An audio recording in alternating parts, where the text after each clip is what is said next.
Welcome to The Grand Balance, a weekly podcast hosted by two working grandmas navigating the beautiful chaos of work and family. Hi, Angela. How's it going? Good. I'm dying to hear about your week. I know it was a crazy one. It really was. So I'm going to start off with telling you an inspirational grandma story. Wow, this is early. I know. It's me. Oh, no. No, it's all in jest.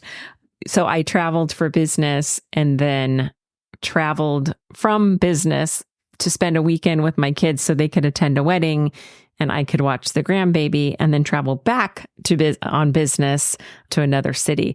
And I have to say, boy, am I exhausted. It was one of those, I was sacrificing myself definitely for the grandbaby this week. Yeah. Well, plus with air travel these days, you can never count on it going smoothly anymore. I remember this was not even a thought in our brains before traveling. And now there's always a very strong chance with delays and misconnections and so forth. It's a whole different story now, I feel like. It is. And in fact, so I've traveled most of my career, and I used to travel 3-4 cities in a week sometimes. And so I thought I was a master traveler, and I learned something new this week. For those of you that don't travel that often, or even like me, who just never experienced this, on last Tuesday, I help watch the baby on Tuesdays. I took the last flight out to get halfway to my destination and spend the night in Chicago. And I was going to sleep, get dressed in the morning, hit the next flight. And I get to Chicago and my bags aren't there. Oh, no. I'm like, what's going on? Because I have this big conference. I have to, dress in my suit and everything. And come to find out, if your layover is less than 12 hours, they send your bags to the next destination. Luckily, it was the last flight. So they had sent my bags to like Central Cargo Hold or something. Central Cargo Hold where? At your location, your final destination? At the Chicago airport, ready for the next flight. But they didn't take it out to baggage claim. So I'm there waiting. It's like midnight. And I'm like, where's my bag? Because I got to get some sleep so I can get up the next morning. And I go and they said, oh, no, we sent, it doesn't come through baggage claim. We hold it for your next flight because it's less than 12 hours. I was like, oh my gosh, how am I going to do this? I have no toothbrush. I need to show up prepared tomorrow. And you know how they say, kill them with kindness kind of thing? Oh my gosh. It was a combo of sweet talk, kindness, and pure begging to get that bag. And did you get it? I did. Oh, good. I did. And I was so sweet. I was like, yeah. And I'm like jumping up and down and making fun of myself through the whole thing. But yeah, something I learned. Had no idea. I'm a very strong advocate for carry-on only, so these things don't happen to me. I usually am too, but I was going to be gone 7 days. I had casual wear, I had business wear, I had just too much going on. So I needed a bigger bag. But that's how my week started. Yeah, so hectic. Very hectic. Then on top of that, channeling episode, I think 3 for health. I finally got some attention on my health. Ends up I've been wondering why I'm so lethargic and have these problems. So I've been carrying around an infection. So I'm on antibiotics and I go to my event in Cleveland for a couple days and I am dying. I'm so tired. Then I end up with this big rash and body aches. I was like, what the heck is going on? I'm on antibiotics. So I'm not feeling well. I fly to my next destination, which is to be with the grandbaby. And I get there and I don't tell the kids this, but I'm dying. And they're ready to go to the pre-lunch reception or whatever for this wedding. So I'm there to take care of the grandbaby. I tell you, I could not wait for him to take a nap. Did you take a nap with him, I hope? And I never take naps. I crashed so hard with him, which was good because I had to get up. They came back early so I could get up and attend an executive call with some clients that I'm helping. So I had to be on, face made up, suit on again. So dealt with that. Then after that, we went downtown to downtown Nashville, and boy, what a party scene that is. Did you catch the cute reel I made of your video that with your little grandson on it? And how he's like so adorable. Yeah, he's waving at everybody. And so I didn't even realize when I took that picture. Anyway, so we're walking the streets of honky tonk, Broadway, and every single place has music, and it would be really fun if you weren't under the weather. So I went through it, and and during that time, I did work too, because I had to pick a venue for an event we're having back in Nashville in a few weeks. So I was touring some places. And that was handy. You happened to be in Nashville. So that was mixing grandma time with work time as well. And then come to find out, my daughter figured this out. I was having an allergic reaction to my antibiotics. See, I'm actually allergic to an antibiotic. So this has happened to me. I never knew it. That is crazy that you've gotten this far in life and never known that. I never knew it. And maybe it's just this type of antibiotic. So I am covered in a rash. Oh. Body aches, lethargic. I'm like, what is wrong with me? I am dying. So anyway, I napped more than ever, but I tried to bear through it. But we had a good time. So we did the honky tonk stuff. I found a great venue for work. And then on Saturday, before they went to their wedding, we went to the Cracker Barrel, which they don't have them here locally in Southern California, but I have been to some when we're on baseball tours. You probably know this. Same. The only time I've eaten at Cracker Barrels with a table full of baseball boys. Yeah. And it brought me back to episode 5, which was the technology and the episode, and how kids are kind of addicted to social media, or to their iPads or screen time. Yeah. And I don't know if this is a regional thing, Sharon, but the restaurant was packed with kids, and not one kid in that entire restaurant was in front of a screen. How refreshing to see that.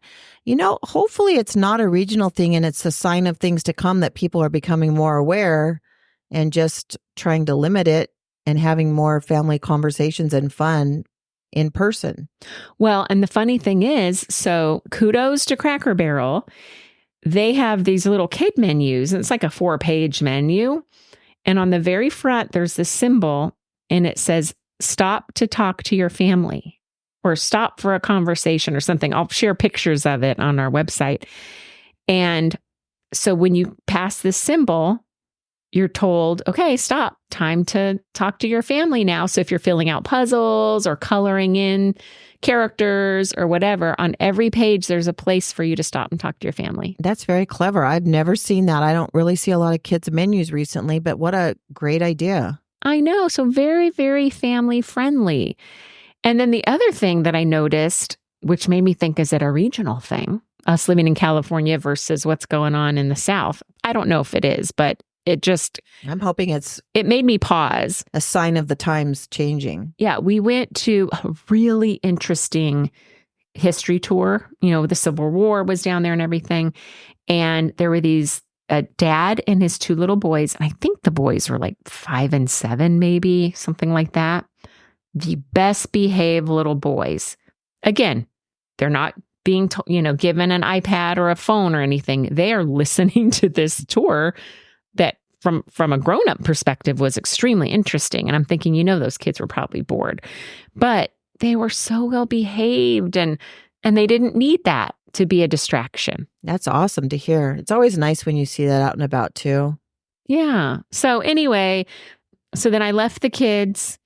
I stopped taking my antibiotic, texted my doctor and said, I'm stopping. Tell me when I get home in 3 days what I need to do. I don't even know yet what I'm going to do, because I just got home, and went to flew back to a different city, went to my business trip, missed my flight. Another issue, if anybody travels on Delta, something I just learned, they sent their calendar invite to the wrong time zone on my calendar. So I'm looking at my calendar going, I have plenty of time to get to the airport. And it said 4:50 PDT, but it was 4:50 EST. The airline's calling me while I'm at the client site going, are you going to make your flight? You're late for your flight. Thinking I have plenty of time. I've actually had that happen with the time zones. So in order to circumvent that, I make the time change in my calendar, but it has come up for me too. And it's not fun. That's the first time. Again, I've traveled for my whole career. And so, it wasn't that great of a trip. It sounds a little chaotic. Yeah. So anyway, I made it home late last night. Hopefully without a rash. My rash is going away. Yay. Drove to my daughter's home, got at her house at midnight and wrote a little sticky on the door that said the name of my grandson. I said, "Wake me when you're ready to play." Looking forward to seeing you in my eyes open. So they let me sleep in an extra 30 minutes since I only got a few hours of sleep. But nice. Yeah. So I think I deserve this week's inspirational working grandma. You nominate yourself? Well, since you are the one that does choose the inspirational grandmas, you are welcome to select whoever you like. I know. It's all in jest because I'm definitely not as inspirational as many, but I don't know. I'm going to give myself a pat on the back for suffering through all of this stuff and still being there for my grandbaby. And, it's funny. So we're talking about all this travel stuff, and I use my travel apps all the time, although my Delta One failed me this week. But the one thing that was cracking me up, the kids kept saying, "Do you have the key? Where's the key? Do you have the key? Do you remember the key? Do you remember the key?" And so I was just like, I've got it right here on my phone because I use my digital key app from the hotel. Don't you love those? Yeah. And you always have your phone with you. You always have your phone. I'm carrying the baby. I've got my food when they were off at the wedding. I've got my food. I've got the stroller because I had just taken him for a walk. My hands were very full. But I didn't have to, search around for my key or anything because my phone was in my hand. So I just stepped up to the door and it opened for me. Perfect. Yeah, that's awesome. That's back to our technology. There are so many useful things with technology. We don't think about the time before we had Yelp or TripAdvisor or Google Maps. Well, we do think about it probably, but they have been life-changing for sure. Yeah, absolutely. My sister was just telling me that she really appreciates when I give her suggestions for apps I have found because a lot of times she had never heard of them. The latest one we were just talking about, I was in the store and she had called me at Trader Joe's, and there's an app called Bobby Approved that you can scan on any food, the barcode, and it tells you if there's any ingredients that aren't recommended or bad for your health. Oh, so if you have child or grandchild with allergies like mine had early in his life, it'll show you does it contain soy or almond or anything like that? And it's free. And I love to use it because buying, for instance, yogurt, you can scan it quickly and it'll immediately tell you high in sugar because yogurts I found some have a lot of sugar, some don't, some have a lot of protein, some don't. So it's an easy way rather than analyzing each label, you just scan it and it just tells you immediately if it's recommended food or not recommended. So hence the title Bobby Approved. They tell you if it's Bobby Approved. Bobby, like the name Bobby? Correct. Oh, cool. Well, we'll put it on the website so everybody has it. That's one we found. Is there any apps you find yourself using over and over? Well, just my work apps. Again, the working grandma side of me, that's what I spend most of my time on are those apps, because I'm not on social media. Exactly. Yeah, I have a lot of apps I use for work too. But personally, I was talking with a friend over the weekend and she reminded me about the Libby app. Have you heard about that? No. It's free also from the library. And so you can check out Libby. books. Yes. So that's pretty cool because rather than spending a small fortune on Amazon buying books constantly, you can pretty much pull up any book. And if it's not available, you can put yourself on a wait list and get it right to your phone or your iPad or whatever you use to read if you're reading from a screen. Actually, that you bring up something good. Is it Libby? Hold on. There's another one because I read all my books for free. Are you thinking of Audible? No, that's the one you have to pay for. Yeah, they have promos where you get free books sometimes, but I have used that in the past. I don't have it right now, but I typically use Libby or the San Diego Library has It's the Chula Vista Library one. Is that also Libby or is it something else? It's something else. I think every regional library has their own, and then they also sync in with Libby, from what I understand. Hoopla is another one. Oh, I've never heard of that one. Yeah. So I do either Hoopla or Libby, but you're right. Libby is connected to the local libraries. Oh, okay. So Hoopla is one I have not heard of. That's interesting. Yeah. And I do use that a lot because I used to have Audible and I used to read I used to listen to a lot of books on my walks with my dogs and stuff like that. I do a lot of walking. Or even traveling. Or in the car, which you are in the car all the time. And I could go through books like several a week. And so I ended up spending way too much money on books. I was like, this is ridiculous. Plus, I wanted to listen to some of the classics that I hadn't heard in a long time. So that's when I was introduced to Libby. Yeah, it's awesome. I just... Saves money. Right. And maybe some people out there don't know about it. If anyone has any great app suggestions, we are definitely would love to hear from you. Another one I use all the time with my family is the Life 360. Life is an LIFE.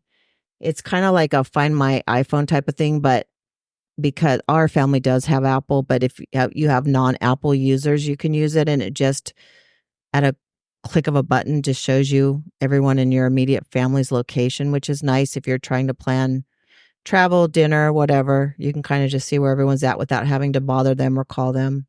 And everyone in your family is okay with that? Yeah.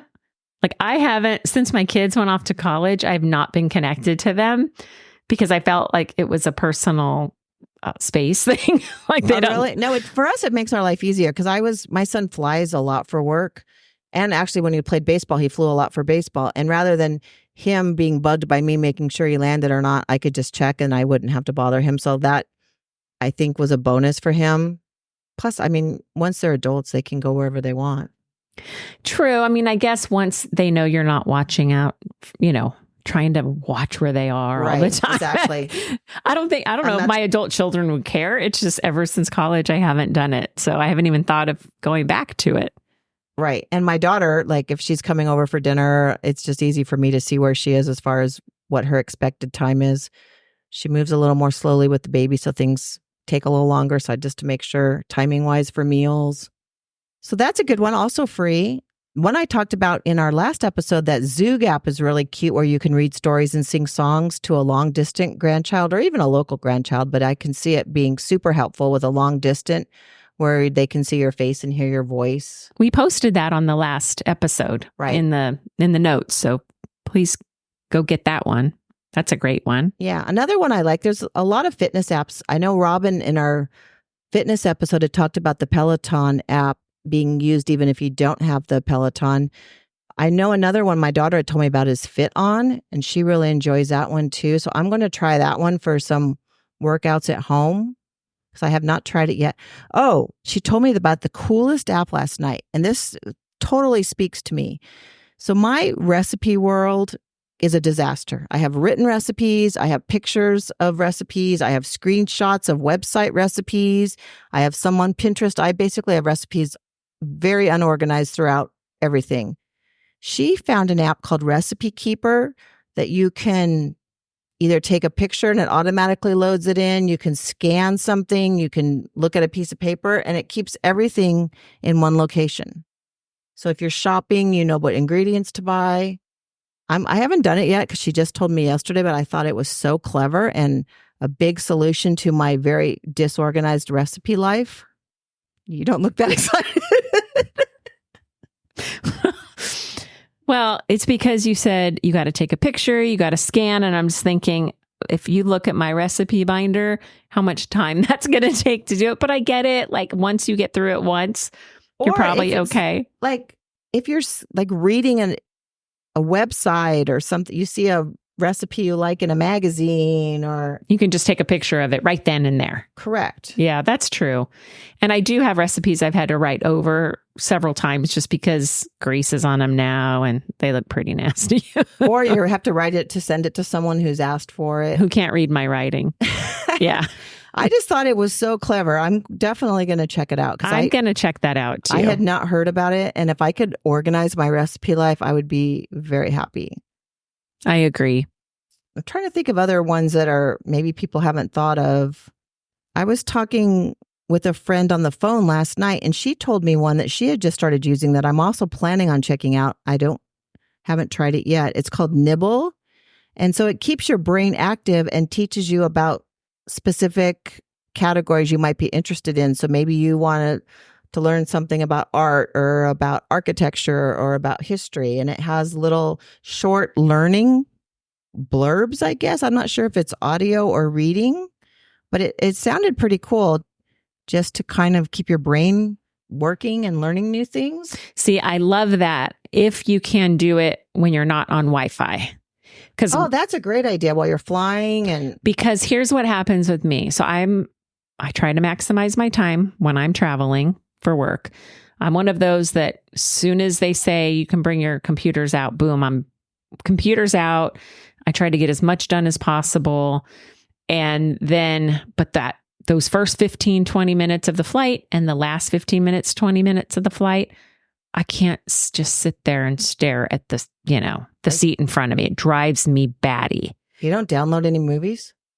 No, because I'll only watch like the first 20 minutes and then I'll, so something like that would be great. Yeah. These little short stints of interesting things. It's kind of like reading the paper, little pieces of the paper or whatever. And keeps your brain active. And if you don't, I'm going to have to check it out because if you don't have to download it ahead of time, that would be great. Because, because that's what I forget to do. It's like, I forgot to download the New York Times today or whatever it is that I read.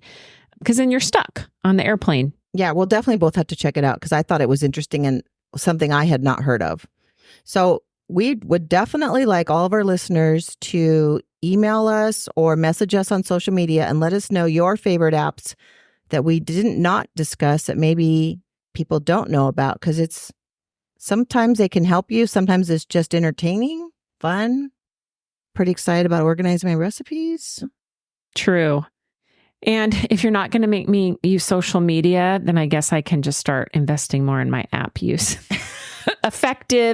Making me more effective and efficient, which is always brings me joy. I do get a little OCD once in a while. So if people say, oh, what'd you do over the weekend? I had an amazing weekend. I cleaned out my garage. I caught up on laundry. I did all this stuff. Oh, and I went out with friends, so I had a little fun, but I maximized my time. I know I'm crazy, but it brings me joy. And so if apps like that you're mentioning can organize me or something like that, it'll bring me joy. Yeah. I also love the idea. Anything that can entertain or organize or both is ahead. That's right. So today we kind of focused on grandmas who travel. We focused, inspiration, I'll call it our inspirational grandma. I have one more, by the way. And then a lot of fabulous finds from Sharon, but app-related fabulous finds. Yeah, what we can do is compile the ones we've discussed on a sheet and kind of give us brief description and what they look like on the phone on the tiles. So just to end with one more inspirational grandma story, especially because I went out, traveled with the family to babysit for them, basically. I had fun too. It was a great time. But I was listening to another podcast, which we've talked about before in the past. And hopefully everybody knows who Sally Field is. She is an amazing actress. She was the mother in Mrs. Doubtfire. She was in, well, depending on how old you are, you would know Gidget. Is it Gidget? I think so. Yeah, I think you're right. Was it Gidget, this little surfer girl? Yes, it was. That was where she first started. Flying Nun. The Flying Nun, Remember yes. that? And my favorite movie. This is totally dating us. Oh my goodness. My favorite movie that made me cry so much was Steel Magnolias. Oh, same. Right? She was the mother of Julia Roberts in Steel Magnolias. She's been in so many movies. She's Oscar winning. If you don't know her, I'll post her online as the inspirational grandma. But anyway, she was being interviewed. She has 5 grandchildren. And what was interesting was that she was saying, look, if you don't take the time to get to know your grandchildren, individually at their level at all different ages and find things that bond you, you're really nothing more than a glorified babysitter. And it just made me think, wow, we need to really think about, are we just watching our grandkids or are we building deep relationships with them? And she was mentioning how her oldest grandson he liked to play computer games. So she learned to play computer games so that she could be with him and do something just with the two of them. She was mentioning she has a very anxious granddaughter, and Sally was saying how people might not know this, being a well-known Oscar-winning actress, but she's a self-proclaimed introvert. And so she has bonded with her granddaughter by helping her approach people and giving her guidance on how to approach people and not caring so much once you've tried. It's like, if you've tried, you've tried. Don't stress over it, stuff like that. So she's really trying to build these deeper relationships and get to know her grandchildren at a deeper level. And I thought that was just so wise, such wise feedback from somebody who has to balance traveling, being on set, not seeing her grandkids all the time, but still developing those deep bonds. Sounds like she really understands what truly is important. Because if you're not developing those bonds individually with your kids or your grandkids, you're the one missing out. That's right. So on that note, so today was kind of a random day, inspirational grandma story, working grandmas, and some self-proclaimed inspirational grandma. The self-proclaimed me, and some great app fabulous finds from Sharon. No, I liked it. Angela, back to your talk about when you were traveling and so impressed with the lack of screens down in Nashville. I'm so excited to tell you that we will be having a guest who is an expert at that, and she will be on telling us some non-screen activities that we can do with our grandkids. Great. Because it is hard, filling their day. Let's say it would be so convenient just to turn on the TV or something. So. Right. And different ages require different tips and suggestions for non-screen activities. So I'm really excited to hear what she has to say. I'm sure she'll have lots of tips we have not thought of yet. Oh, I can't wait to hear it. Give us some new ideas. All right. Well, thanks for today. And I'm going to go get some rest now. Yes. Sounds like a great plan. See you next week. All right. Bye-bye, everyone. Bye. Thanks for listening. Thank you for listening. Please like and subscribe to the podcast so we can continue to grow our community. And follow us on Instagram at Working Grandmas Podcast, on Facebook at The Grand Balance, a Working Grandmas Podcast, and join our LinkedIn group, Working Grandmas. You can also email us at info@workinggrandmas.com or message us through any of our social media platforms.